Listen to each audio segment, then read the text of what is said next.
guys, welcome back to Talking Success. I'm Faith, and I'm here to learn all about FinTech from Darren. Why Darren? Because he started a business about FinTech and he's the boss. So, hey Darren. Hello, Faith.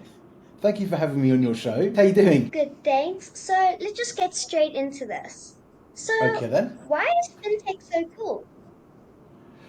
Well, I think it's cool because there's lots of people doing some really interesting things that help people save money. They help people spend money, and they help people look after their money. So I think that's really cool. I think it gives people who are young and very old an opportunity to look after their money and keep their money nice and safe. It's better than having it under your mattress where, I don't know, your dog can come in and, eat your money, or your sister can come in and tear your money up. So it's a lot better. That's why I think it's cool. And what is FinTech? So FinTech stands for financial technology. Okay, so it's basically having, I don't even know where my phone is. It's basically having all your money kind of either on your phone or on your laptop or things like that. All right, so it allows you to make payments. It allows you to save money. It allows you to do other things that you would typically have to. When I was a young boy, I used to have to go into the bank with my mum and dad and have to stand in queues in the bank just to make a payment or put some money in there. So I don't have to do that anymore. I can now spend more time on Roblox or on Minecraft rather than having to queue in a bank. So that's what kind of fintech is. Okay, and how does FinTech keep money safe?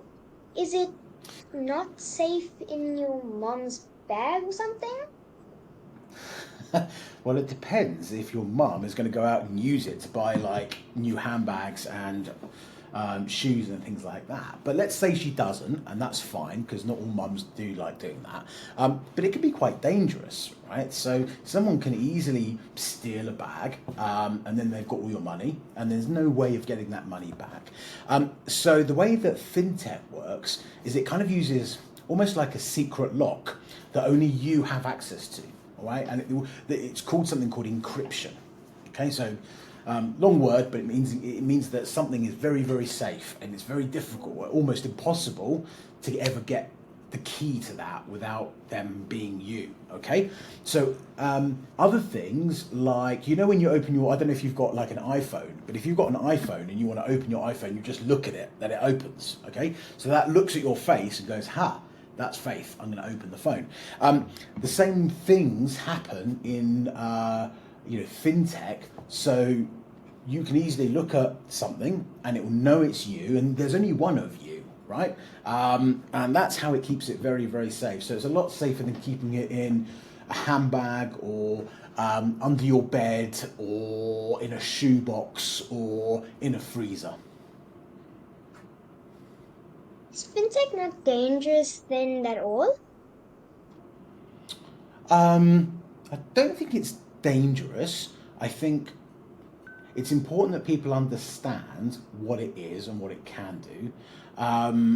There are parts of fintech, so you might have heard something. I don't know whether you cover this at sort of school or you may have heard some of your family talking about it, but this thing called cryptocurrency or Bitcoin. I don't know if that means anything to you. It doesn't. Okay, so there's parts of sort of fintech which can be seen as kind of gambling a little bit like going to a casino, which is not safe. Okay, and people need to understand that if they put their money there, they could lose it all. They really could. Okay, but the vast majority of fintech tools that people use. So you probably, like, I don't know, your mom or your dad, when they're in a shop, I don't know, when they're in Woolworths, for example, and they're paying for food, they probably don't take out their cards anymore or use cash, right? Banknotes. They probably use their phone or maybe their watch, and that's how they're paying. That's fintech, right? Your phone and your watch is fintech. You know this stuff quite well, hey? Why did you Thank you. decide to work in fintech? I guess it's really fun, huh? And the people are really cool. Like, not everyone obviously is as cool as me, but there are very, very cool people in fintech, and I really, really like it. And I think also I get to see how it can help people. Really can help people, especially the poor people. Okay, of which. Here in Africa and obviously in South Africa, there's a lot of very, very, poor people, and how they, by having the ability to have money on their phones, okay, or have a bank account, really does help them and helps their families. It helps their families live. It helps them put their children through school, which is so, so, so important. And it gives their children a future. So that's, for me, that's why I love working in this crazy world of fintech. How does FinTech help people? Can you explain? Yeah. Okay. So let's give an example. Okay. Um, so I'm a farmer. Okay, on a farm in the middle of Uniondale. Okay, which I don't know whether you've ever been there, but it's middle of nowhere. Okay. So I'm a farmer. And what I farm today, so let's say I farm carrots. Okay, so I have my carrots and I get my carrots. Now I want to sell my carrots. Now I need to sell them today because I need to buy some food for my family tonight. Okay, because if I don't sell my carrots today, I can't put food on the table for my children and my wife and everything like that tonight. Okay, so if it's a bad day, say for example it's really raining, okay, and it's raining so hard that I can't get to the place where I know I'm going to sell my carrots, I then can't feed my family. Now with fintech, parts of fintech, what I can do is I can go onto my phone and I can say I can't sell my carrots today, but I'm going to sell them tomorrow. Okay, so what I would like to do is have some money now for me selling something tomorrow. Does that make sense? So I'm basically saying to the fintech company, can you lend me some money today because I'm going to sell this tomorrow? Okay, and they'll do that. So I can then put food on the table for my family today. And that's really, really important. That's just one example. There are many, many, but that's just one sort of example that came to mind. So, if FinTech is so cool, will there be robots and stuff in the future? Well, hang on a minute. So, Faith, I need to just make sure that we're talking about the same thing here. So, when you say robots and I say robots, we need to make sure we're talking about the same thing. Given you're South African, when you say robots, are you talking about traffic Not traffic lights or lights. are you talking about robots that do this? What are you talking about? Very funny, not traffic lights. So, you talk about proper robots? Yes. Okay. Um, yes, I do. I think there's something called artificial intelligence, called AI, which again you've probably heard maybe your mum or your dad or your grandparents even talking about. So that would definitely make a big difference. For me, I think what's going to be really exciting is you're going to be able to walk into a shop, okay, and rather than taking out your phone or your watch, you'll be able to do this. And then you can pay for something just by looking at your face. I think that's really cool. I think what else is going to be cool, and I'm not sure I would do it because I don't really like needles and things like that, but you can have a microchip put into your hand. So rather than having a phone or a watch, you can just go next to something, go zoom, like that, and it would pay for it. Right? I think that's really cool. My grandpa loves computers. Is FinTech all about computers or Um, well, I think it's about a few things. Computers, definitely.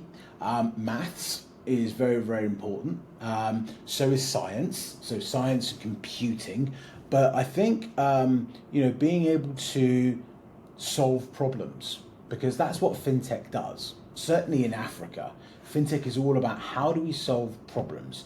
And most of the problems that FinTech is trying to solve is for poorer people. Okay, so computers, definitely, you need to definitely understand computers or have an interest in that. Maths is really, really important as well. But I think more so it's really understanding how you can solve a problem, because if you can solve a problem, then that's a really good quality to have. And kids learn about this stuff too. Absolutely, there's some amazing, amazing things for kids. There's lots of really cool stuff on YouTube. I wouldn't necessarily watch me all the time because I can get a bit boring about this kind of stuff, right? So I probably don't talk to kids as much as I should do. But maybe, Faith, maybe, I mean, you'll have me back on at some point on Talking Success, and we can make this a regular thing, and I can talk about other things to do with FinTech and seeing whether we can get people of your age, a bit more interested in this mad, fascinating world. But there's definitely some programs around that can help you understand. I think, you know what, Faith, you asked me that question a minute ago about is computers really important to understand? And I said yes, and I said maths, and I also said being able to solve problems. But I think one of the biggest things to learn is how to manage money. Okay, what does that mean? How do you turn? If you, I know you sell cupcakes. A little birdie told me you sell cupcakes, right? So if you've got, for example, 1,000 rand that you've earned by selling cupcakes, how do you take 1,000 rand and make that into 2,000 rand? Okay, how do you do that without necessarily having to do double the amount of work? Okay, so understanding money is really, really important as well. But there are lots and lots of amazing people out there who, work on programs to help and work with people of your age, maybe even slightly younger and older, to understand money. And what should I study if I want to work in fintech when I'm older? Ooh, the best place to study is a YouTube channel called Talking Success, because there you'll learn everything. No, I'm joking. What you need to study is maths. You need to study language. So, I mean, obviously for me it would be English. Maybe it would be English and Afrikaans, for example. You need to study science, okay, and probably things like economics. I mean, that goes, maybe when you're, in sort of matric, or whether you go into sort of varsity. But I think those are the sorts of things that you need to start focusing on. But all of this can be taught. And look, I had a very basic sort of schooling. Okay, I wasn't very good at school. I've got to be honest. I didn't like school, and I had to work really, really hard to understand what some of these very, very, very intelligent people are talking about. And do you want to know do you want to know the secret to that? Yeah. I ask lots of questions. Simple as that. Thanks, Darren. I had so much fun. Did you? Me too. Am I allowed to come back on at some point? Of course you are. Amazing. Well, listen, Faith, thank you very much for having me on your show. It's very nice to sit on this side of the table for once and not be on your side. I think you did a fantastic job, and maybe we should interview some people together. Yes. Stay tuned for more Talking Success Kid Style. Bye.